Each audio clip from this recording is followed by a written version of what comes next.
Саламатсыздар, урматтуу коллегалар. Мен муну азыркы талаш боюнча тактоого киргизип коеюн. Бул Уланбердиевич Айтытбаева бул сунуш кабыл алынды, бул сунуш четке кагылды депчи. Бирок комитет азыр добуш бере элексиңер да.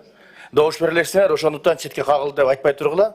Себеби ар бир мына четке кагуу сунушталып атат деп айтыңыз. Сунушталып атат десеңиздер болот. Мына 100 канча сунуш болду деп атасыздар. Ошонун паланчасы кабыл алынат, паланчасы кабыл алынбайт депчи. Ошондуктан ар бирин бирден койгон болсоңуздар жакшы болот. Ар бир депутаттардын өздөрүнүн сунуштарына жанагы тактоо иретинде дагы болуп калат да.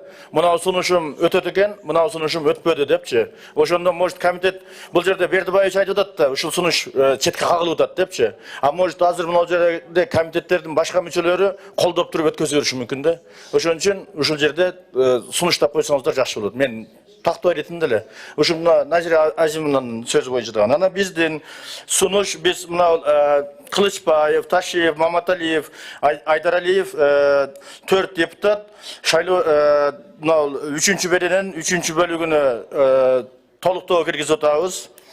Сунуш киргизип атабыз. Бул жерде эгерде адам уюшкан кылмыштуу топто кылмыштуу унчукпай тынчтыргылычы. Эгерде адам уюшкан кылмыштуу топто кылмыштуу коомдоштукта кылмыштуу уюмга же куралдуу топто бир